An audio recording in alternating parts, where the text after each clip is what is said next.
Will Devon Neal, Tyler Shough get more opportunities as Saints struggles continue after further review?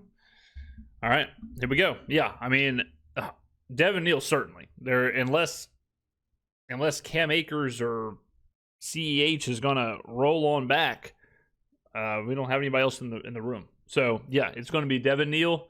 He's going to have to step up big time. I think he can. We'll see. Kendre Miller was really coming into his own. I hate to see it. Obviously, I mean, he was basically our starting running back. So you never know. Like, they may go sign someone like, I mean, it could be one of those things where they go get Clyde or Cam Akers or someone who was here in the offseason and just say, hey, fill out the room. You know, we need backs here. So, but Devon Neal's he is the guy who immediately is going to have to get in, step up, because his volume is going to go through the roof now. And Kendre Miller, both done for the season with injuries. Kat Terrell of ESPN.com, good enough to join us for a couple of minutes here. Hey, Kat, thanks. I'll say this, too. You know who else has to step up? Alvin Kamara in this situation. He's going to have to turn back the clock and be the guy. He's going to have to be the engine of this offense. Bottom line. He's going to have to be the guy. And, you know, Chicago was what it was, but with Kendre Miller not taking 40 to 50% of the carries, and, you know, we need Alvin now more than ever. For the time, how are you? I'm doing great. How are you? Better than all the local teams are doing. Or maybe I'm well, not Tulane. Well, hold on a second. What do you mean local team? Oh, he's in Baton Rouge. That's right. Yeah, Tulane, we're rocking and rolling. Maybe I'm doing right now. Maybe I'm doing about as poorly as they are. Let's start with that there with these injuries to McCoy and Miller. Take them one at a time. How did McCoy's injury happen? Do we know that? I haven't gotten a chance. Usually, what happens on a bicep tear on an offensive lineman is you get stretched. Right, you get stretched out. Arms get stretched out. All of a sudden, pop. Okay. Nothing scarier than bicep tear videos. Make you really freaking out on the preacher curl machine, I'll tell you that. Who the hell's using preacher curl machines? Get on the bar. I haven't rewatch the game yet, so I'm not really sure what happened. He had a elbow biceps injury last year that caused him to miss the last game of the season, I believe. A lot of the times too, like when people's benching, you know, they can injure their biceps that way too. So it could have been where he's in one of these, and then bam. See you later, alligator. Kellen Moore said it wasn't the same injury. So I guess I'll take it on faith that's correct, and it was a different biceps tear, which if that's the case, that's just really brutal for McCoy. That's horrible. Horrible luck. And then Miller only played 2 snaps and got injured, went to the injury tent, walked out of it on his own power and went to the locker room. And, you know, they both just dealt with a lot of bad injury luck in the last 2 seasons. Which do you feel is more significant for this Saints team? Good question. Short term, I mean, I think it's Erik McCoy both ways, but you could argue that, you know, long term, I guess if you really were kind of handing the keys over to Kendre Miller as the starting running back, which I don't know if we were there yet, but you know, you could say him, but I think that's a bit of a stretch. I think it's definitely Erik McCoy. He's the leader on the offensive line. He's the center who directly is impacting both of our young quarterbacks, depending on who's playing, right? You got a Kelvin Banks, 9th overall pick, someone to look up to and learn from on the offensive line. Tulisi Fuaga's in his second year. So, yeah, I mean, Erik McCoy, you know, don't forget, guys, like he's 28. So he's young. It's not like Erik McCoy is like, oh, man, you know, he's 35 years old with an injury. He's 28 years old. So he is part of the now, but also part of the future, for sure, or was, you know, before back-to-back season-ending injuries. But, I mean, I think McCoy has to be the bigger loss. Oh, I mean, definitely McCoy. Yeah. You saw how last year when McCoy went down, I thought the offense really took a nosedive. Yeah, it did. They're already struggling right now. The offense is ranked 24th in total offense and 29th in points, I think. So one of their best players is gone. I just think that it's not just their best player. Like last year, the problem was not just McCoy not being there, but it was like the organization of the offensive line, just calling out, you know, the blocking systems or whatever, the moving around the packages and all that, and just keeping everybody where they need to be. And I remember it was a completely lost unit when McCoy went down. No one knew where they were supposed to be. So, I mean, that's the big loss. The big loss is that communicator, the quarterback of the offensive line. That's a brutal loss, and it's probably going to reflect in, I would say, results. They've only won one game, but I do think you're going to see how that plays out and reflects on them next week. How big of a drop off from McCoy to Luke Fortner? I mean, I think it's a pretty significant one. McCoy was playing pretty well. He's their Pro Bowl center. I mean, you got a guy who's pretty consistently, when he's playing, ranked in the top 6-ish of centers. So, yeah, I mean, it's a big drop-off. I think when the Saints traded for Fortner, I don't think Jacksonville fans had a super high opinion of him, but that often happens when a player's traded away, right? The fans of the team that is sending the player away usually scramble to say, well, the player wasn't good anyway. Yeah. It's interesting to see how he fits in this offense. I think McCoy's, as Moore said, McCoy's communication, just longevity, overall play, just everything, it's really hard to replace. Yeah. Kat Terrell's with us. What about, I would assume Devon Neal now becomes the guy who gets the lion's share of the carries in place of Kendre Miller. What's a realistic expectation for how he fits in here? Yeah, I'll tell you this. He looked good in pass protection. Looked good in picking up a blitz. kind of interested to see how that plays out. I thought that in the game against the Bears, I don't know if you saw the clip, but he had one block that was just great. Like, he really just threw his whole body into it. I remember at the time thinking, oh, that was a really good play. How he would play as a backup to Alvin Kamara, I don't know, but I'm not saying Miller's injury is a good thing. It's not, and I do feel for him. But if you're going to look on the positive side, I do think it's good for the Saints to get to see all of their rookies and how the future is going to look. And yeah, just kind of how it played out. We talked about this in the around the draft, was that the way the draft class was handled, they drafted players who had high impact college careers. I mean, they drafted guys who, Devon Neal, all-time leading redshirt Kansas. You've got, Jonas Sanker was a captain. You've got Quincy Riley was a captain. Tyler Shough was starting quarterback at Louisville, obviously. You've got Kelvin Banks had whatever it was, 3,000 reps of pass protection at Texas, like a team that had a national championship expectations. Like, this was, I mean, even like Vernon Broughton, who we really haven't seen, but still, again, major player on the Texas defensive line. These were guys who, Danny Stutsman, he was an All-American at Oklahoma, Brent Venables' defense. Like, these are guys who were proven players in college. And it's kind of funny now where they're all going to play. I mean, Devon Neal will now be the backup running back. He's going to get major carries. Obviously, Kelvin Banks is playing. Tyler Shough could be the starting quarterback. Quincy Riley arguably is our best cornerback. Jonas Sanker is arguably our best just overall defensive player. Danny Stutsman is starting to get work. Torricelli Simpkins, we weren't even thinking of him, but he could get work. Like, you're looking at almost everyone. Like, it is across the board.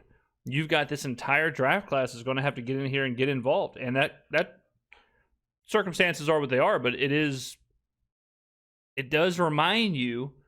And I'm not saying they're going to be this, but it does remind you of those draft classes where we saw just an injection of youth with Kamara and Lattimore and Thomas and Ramczyk and all these guys who all of a sudden had to play and had to be big roles, change the winning window for the New Orleans Saints. So we'll see what these guys can do. They were drafted for a reason. This is Kellen Moore and his staff's first draft class. So, man, they are thrown to the fire. And now it's time. The youth movement is here. Like, I see a lot of comments. People are like, man, I think we should play the young guys. Like, brother, look around. They're playing. They're starting everywhere. Like, they're getting reps. They're out there right now. Like Stallbird, Simpkin, like these guys. I mean, there is a ton of youth on this field. Obviously Kendre is young too, but if you're going to take a positive out of it, it's that you're going to get to see 22-year-old rookie Devon Neal in what he does. But I do think that Miller was trending positively after having a tough season last year, and so that's definitely tough for him, especially with a new coaching staff. It's just bad timing. Well, and the injury too. Like an ACL with a running back is the worst possible injury. So, definitely a hard one for him. Kat, I would assume also they're not going to move forward with just 2 running backs. So what do they do for depth at that position? Yeah, I was actually thinking about this earlier because that position is a tough one where a lot of injuries happen. The Saints got 1 week of having people not injured, and I knew as soon as I talked about it, there was going to be a ton of injuries the next week. Yeah, so obviously I would think Devon Neal would be first up. Velus Jones would get more time. I wouldn't be surprised if they go look for someone else to add to the practice squad. Yeah, I'm not really sure because it's not a position that has a ton of depth on the team, but that's not weird. Most teams only have 3 running backs on the active roster, depending on how you look at fullbacks and things like that. So I'd definitely be expecting them in the next few days to add someone else. Kat don't know who yet. ESPN.com on Twitter at Kat_Terrell. Make sure you give her a follow. Kat, do you get the sense that there's any appetite toward moving toward giving Tyler Shough a shot? Oh, yeah. First domino has fallen.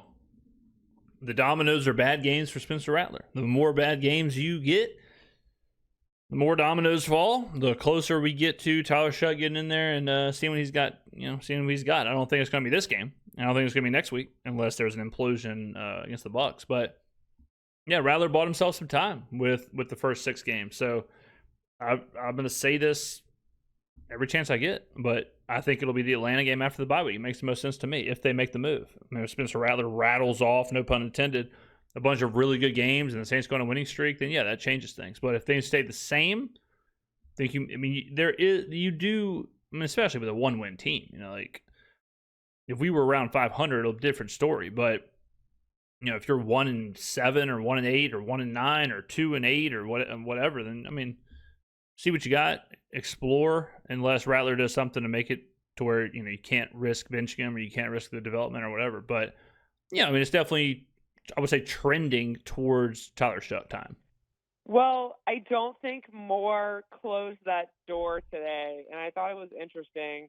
He kind of got bombarded with Tyler Shough questions, which is to be expected. And so he gets asked 2 questions about Tyler Shough, and it's more about Rattler. Is Rattler going to be the guy? Does Rattler need to be looking over his shoulders? And he kept not really answering it, just saying there's growth opportunity, yada, yada, yada. And I finally said, so Rattler is still starting this week? And he said yes.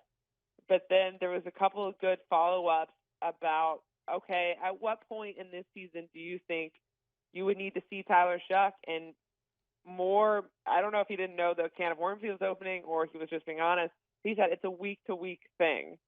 I don't think that answer was that crazy. When he said it, because we did the reaction to the post game, but when he said it, or the press conference, but when he said it, I was like, yeah, it is, obviously. You got a 2nd-round rookie quarterback as the backup. You had a very tightly contested quarterback competition. Yeah, obviously, Rattler isn't just given the job for the entire season. Obviously, it is a week-to-week thing, and it should be a week-to-week thing. I don't think it. I don't like whenever, if Kellen Moore said no doubt about it, no questions asked, one way or the other, Tyler Shough is starting in week 12. I don't want to hear that because you don't know what's going to happen up until then. You got to be able to pivot. You got to be able to move around. You got to have some flexibility. And that's how you get that flexibility, is by saying, yeah, it's a week-to-week thing, which it is. We knew that coming into the season. If Rattler would have started the season with 5 picks and then the next week there was another 3 picks, Tyler Shough starting week 3. It's a week-to-week thing. No one's promised anything. Since Rattler's not promised a certain amount of time, Tyler Shough's not promised a certain amount of time. So it is absolutely week-to-week. So that cracked that door open. And I do understand why, because if this team is going to have a high draft pick, right now they're tied for 3rd, I think, or they're in the top 5. If they're going to go into the offseason with a high draft pick, you would assume it's a strong possibility they want to take a look at quarterback. They need to know exactly what they have. So eventually you have to take a look at Tyler Shough, right? You're 1-6. What do you have to? Yeah, I think you do your due diligence, but I don't think right now you would take a quarterback with their first pick. I don't think so. I don't think the class is good enough. I just saw a mock draft where Ty Simpson was the first overall pick. LOL. Fernando Mendoza. Nah. Dante Moore. Nah. Like, maybe they work out, whatever, but I'm not running to the podium to draft those guys. Give me someone else. This team is devoid of talent across the board. They could use every position. So if you have a higher rated player at, I mean, kind of, if we, flip it, reverse it, if the draft class from last year was the upcoming draft class, I would not be running to the podium to take Cam Ward or Jackson Dart. I would go take Abdul Carter. Like, go take Carter. Take him. Shore up the defensive line. Get some help there. That's what I would do. You could look at a bunch of different positions, but I'm just saying if it kind of played out how it was, I wouldn't be like, all right, we got to have Cam Ward. We got to have Jackson Dart. Sure, you'd probably give a thought to Dart, but if we know what we know about Shough and Rattler and whatever, it's like, I'll just take Carter. I'll take Abdul Carter, and then we'll just move forward. Yeah. By the way, if I just looked it up, Kat, while we were talking, the Jets at 0-7, and then the Saints among the one-loss teams would be next. The Saints are the second pick, right, and a long way to go, of course. Yeah, I mean, we play all those teams. We play the Jets, we play the Dolphins, we play the Titans. Like, we play all these teams. So 10 games, but the Saints would be, I don't know what the tiebreaker is, but they would be the lowest among the one-loss teams. It looks like it might be their differential, like the point differential. Might be. Well, no, that can't be it, as I'm looking through this. Whatever. Because the Titans are worse. But in any event, they're top 5 right now. Whatever. As it is in the standings right now, they would be second by the Jets. So, yes, they're absolutely trending toward a top 5 pick and possibly drafting their starting quarterback in the future, unless they find out what's going on with Tyler Shough. Kat, I mean, the way things are going right now, I mean, you could draft whoever you want in the first round, come back around in the second round, draft Garrett Nussmeier or whoever falls. I mean, all these guys who we thought were top 10 picks, whatever, they are sliding. They are skidding big time. There is a serious fall. I don't know. I'm not saying Nussmeier really will be in the second round, but if you really want a quarterback, which I hope, even like, we got a lot of football to see. We got to see what Tyler Shough is. We got to see what Spencer Rattler, how he finishes the season, but I'm just kind of cool with filling out this roster. And I'm just kind of cool with getting talent on this roster, letting Shough and Rattler kind of be the new version of Dalton and Winston, where they're just kind of the bridge to whatever. But get a talented roster, fill this thing out. I can't help but also wonder, I mean, you cover this team and have for a long time, and you're around the players and the coaches, and I can't help but wonder at what point being 1-6 or 1-7 or a long losing streak starts to wear on the team and start to hurt culture or vibe around the building. Do you sense any of that? I think it hurts the vets for sure, because the vets know, like, damn, I only have one more of these in me. I only have 2 more years in me.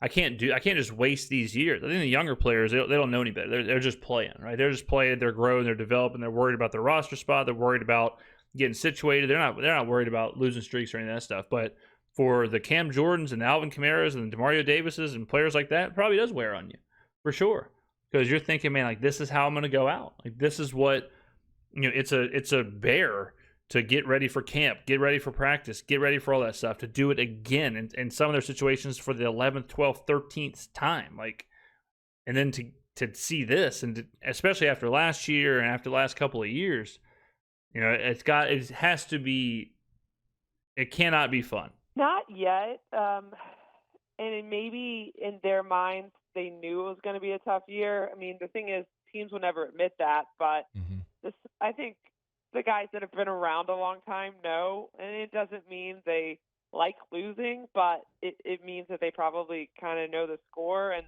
coming to this season, you look at the outside expectations, just look at the local media poll done by Jeff Duncan every year. Almost every single person picked them to have a losing season and at best win 5 or 6 games. So I think that maybe they understand that, and right now, it doesn't feel like everyone's down. But I do think, I mean, you just keep losing week after week, especially games you consider close. I mean, I know just as a fan, like, I was very realistic with this team. We have them going 6-11, okay? And we said, look, they could be a 4-win team, 5-win, whatever. Like, at that point, 4 wins, 6 wins, it is what it is. And it's hard on me. It's hard on me to go through this, doing all the content, streaming the games, going to the games, whatever, and then having loss after loss after loss after close loss after whatever. Like it's hard. I'm not at practice. I'm not in the game getting, getting drug around the field. I'm not hurt and bruised and, sore the next day. Like, and I know for me it's frustrating. And I know it sucks, So I can't even imagine going through the work that it takes to be an NFL player. And it does take its toll on you. It's tough. Yeah. But I would guess that the turning point to the frustration is probably going to occur midway through the season, and we're getting close to that because they have the schedule to get lighter after the beginning of the season and how hard that was, but they've got some tough ones coming up. Starting with the Bucs this week. There is a little bit of Miami and the Jets and the Panthers on there as well, but look, we've none seen of them are given. No doubt. We've seen the Panthers win some. I mean, we've proven that we can play with / beat bad teams, and those are bad teams. If you get two bad teams together, hey, I mean, flip a coin, see what happens, right? Who makes the mistake? So, yeah, I mean, we play horrible teams, but we're in that same boat. So it's absolutely not a given, but there are winnable games on the schedule. Would it surprise me if we beat the Jets, Titans, Panthers once, like all that? No, it wouldn't surprise me at all. Impressive game. Same with Atlanta. Now, division, there's always. The division's always squirrely and quirky because you know each other so well, and there's always those possibilities. But yes, I mean, it's Tampa at the Rams, at Carolina before your bye, and then you're home against Atlanta. So, yeah, it's probably going to get worse before it gets better. Well, you got some injuries too. Like, Bryce Young has a high ankle sprain. Are we facing Bryce Young? Or are we facing Andy Dalton? Are we facing Tua? Or are we facing Quinn Ewers? There's so much going on with injuries and whatnot. Like, who's playing for us? Like, is it Tyler Shough versus Michael Penix? Is it Tyler Shough versus Quinn Ewers? Is it Tua versus Spencer Rattler? I mean, is Mike McDaniel the coach of Miami? I don't know if you've given any thought to this at all, and it's okay if you haven't. Have you given a thought yet to what the ceiling and what the floor is for this team now, sitting at 1-6 with 10 games to go? Brother, what? The ceiling and the floor? LOL. I mean, what's going on here? Playoffs. Like, ceiling, I don't know, 4 wins, 5 wins? I guess the ceiling would be 5 wins? Nah, it's got to be higher than that, right? Let's see, Atlanta, Carolina, the Jets, the Dolphins, Titans. We already have 1 win. So, I mean, the ceiling is you beat the bad teams. The ceiling is you take care of business against the really bad teams. The floor is obviously, the floor is obviously 1 win. But a realistic floor, I guess, is you split those games where you beat the Jets but lose to the Dolphins. You beat the Panthers but lose to the Falcons. Like, you just kind of go back and forth. We beat the Giants but lose to the Bears. And so I guess the floor would be like 3 wins, somewhere in there. I would say a realistic floor is 3 wins. A realistic ceiling, or a feasible ceiling, I guess, is 6 wins. So that's probably how I do it. And like I said, yeah, obviously 1 win is the floor, but that's kind of an outlier situation where you just lose every game. Record-wise? Yeah. I haven't reassessed my record, but I did pick them to win 5 games at the beginning of the season, and I have had thoughts if that is too high. They're just not they can't be the team that makes mistakes and still wins games. Yeah. And I mean, you got to make less mistakes, basically, than these bad teams. That's kind of where it's at. Again, I think you're in situations where I wouldn't be surprised if Aaron Glenn got fired. I wouldn't be surprised if Mike McDaniel got fired. Like, these could be lame duck. These could be completely lame duck situations you're going up against. I mean, you could be going up against an interim head coach or whoever with the Jets and Tyrod Taylor. You could be going up against interim head coach and Quinn Ewers. Like in those situations, okay, take care of business. They make turnovers. They make mistakes. Same thing with the Giants. Like they make the more mistakes than you do. So, but again, like 3 wins, 2 wins, 5 wins, 4 wins. I mean, close your eyes, throw a dart. And against the Bears, you saw it. They have issues all over the field. So even against these bad teams that they might be playing later in the season, I think that, they're just not playing like a team that's going to close out these games. So what games do they win? I don't know. I do think with divisional games, like you said, they can often go either way. That's just the nature of it. So they'll probably pick up a couple there, but I don't know. I think it's going to be tough to find wins overall in the second half of the season. But I guess if you're looking at positives, there's a lot of, like I was saying earlier, there's a lot of rookies that have been getting playing time. And, you can kind of look at some of those rookies and say, okay, maybe there's hope for the future with some of these guys. I'm not interested in positives, Kat. I just want to know. It's brutal right now. But the record explanation wasn't very positive. No. I mean, I said 5 games, and now I'm saying that might have been too positive to start the season. Yeah. I don't know. I'd have to think about ceiling and floors because I don't do math well. I went to LSU math. I mean, come on, we didn't learn math there. You and I were both Manship alums, and math and science for me are brutal. Like, you want me to diagram a sentence, I'm your guy. Exactly. You want me to do long division, I'm screwed.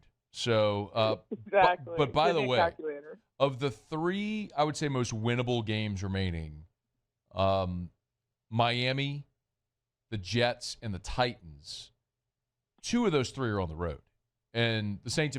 Yeah, whatever. I mean, I don't care if they're on Mars. Like, you're talking about 2 hapless teams. Like, there's not an advantage or a disadvantage of playing in the Dome versus playing in Miami, or, I mean, Played like poo-poo on the road. Like, just flip it. Like, if you're the Dolphins, you're not saying, like, oh, we got the Saints, but don't worry, man, we got them at home. It's like, is there really an advantage? No. Road. So it's all even. It's all the same. I picked 5-11 at the start of this, or 5-12, excuse me, math, at the start of the season, like you did, and I think I overshot it, quite honestly. Yeah, we're 1-6. Yes. Yeah. If you use the information available to you, yes. If you told me we were going to be 1-6, I probably wouldn't have said 6-11, right? But mathematically, again, 5 is certainly still on the table because our schedule is so weak in the back half. The front half was way harder. We've dropped some games that we should have won, and when you are winning 3, 4, 5, 6 games, losing the games that you have a shot at, that's a big deal. And we cannot lose if we want to, not that it matters, but we cannot lose, the games against like Carolina at home and Atlanta at home and the Jets and the Titans and, like those teams. Like, took care of business against the Giants at home. Sweet. Now you got a lot of really bad teams left on the schedule. Take care of business against them. So I think 5, 6 is still on the table. Is it possible, or is it going to happen? Obviously you would guess no, because they're a 1-6 outfit. Same thing with the Dolphins. Like, if you're a Dolphins fan, you're not going like, we can rattle off 5 wins. It's like, in what world? Like, why would you? But it is any given Sunday, and you got a 50-50 shot in these games with bad teams. So, I mean, if you're worried about the win and loss record for some reason, you could probably still get to. You could probably still get to 5, still get to 6, but you cannot drop any against those bad teams. Rams, who cares? At Atlanta, Buccaneers, who cares? Cannot drop the games against the bad teams, and you got to flip one with Carolina and Atlanta. You got to split the divisionals. Honestly. Okay, but you mentioned the Titans is a winnable game, and I'm never the person that says a team should try to lose games, but that's in week 17. So when these 2 bad teams play each other into the I think we play Atlanta last game of the year, don't we? Season with potential draft picks on the line, do we look at 2 teams that are, fighting, like playing? Well, I guess that's week 18. So just well enough so that they lose, like the Bengals, and I think it was we have evidence every year that teams that should lose don't lose. The Patriots cost themselves the first overall pick. The Texans cost themselves the first overall pick. Happens all the time. So that's not a factor. The Dolphins years. What is a factor is teams that are already in the playoffs could absolutely sit all their players. That is a factor. But I don't think Atlanta's the only team like we play late that could be in that situation, because we don't play Tampa. We play Tampa with like 3 or 4 weeks left. They wouldn't be sitting players that far out. But Atlanta, if they went on a run, and all of a sudden Atlanta's clinched like the 2 seed or something, which, I mean, LOL, but ago when Burrow was Burrow on the line that year. Yeah, I was following that in real time. It was like, well, these teams are winning, and this game is franchise changing. Look, it was the next year. You remember you had Jacksonville and the Jets when Trevor Lawrence was the presumed number 1 overall pick, and the Jets slipped up and won a game over Jacksonville. Jacksonville got the number 1 pick, and the Jets ended up with Zach Wilson. Yeah, I mean, again, it happens every year. That's why the tanking thing is so dumb. You have so much evidence of the contrary. You have so much evidence that teams don't factor that in at all. Lovie Smith with Houston, when he cost them the first overall pick, which ended up being the Stroud Bryce Young situation, he had to actively work. They had to go for 2, get an onside kick, go for 2 again. They had to do some crazy stuff. Where if he just takes the foot off the gas at all and just, just mismanages the clock a little bit, there's a lot of ways to do it. But they're actively going after it. Gerard Mayo actively went after that last game. So, yeah, it just doesn't happen. So, yes, Week 17, high stakes when it comes to the bowels of the NFL. She's Kat Terrell, ESPN.com. Get her at @Kat_Terrell. Give her a follow there on Twitter. We appreciate it, Kat. Thank you. Thanks for having me on, Matt, and I'll see you in a few weeks for the Manship School panel. How about that? We can't do math, but they keep inviting us back to talk to people, to these blossoming young minds about their futures in the media business and why they should run the other way. That's what we'll tell. Why don't they call me? LSU, obviously, didn't go there, not an alum. These two are alums or whatever. But, LSU, why wouldn't you want your students, the media professionals or whatever, why wouldn't they want to hear from the best, the number 1, the face of the franchise, self-made? Remember, I don't have a studio. I don't have a producers and people editing my stuff and sponsors and whatever else. You talk about golden tidbits of knowledge that I could be imparting on the young minds.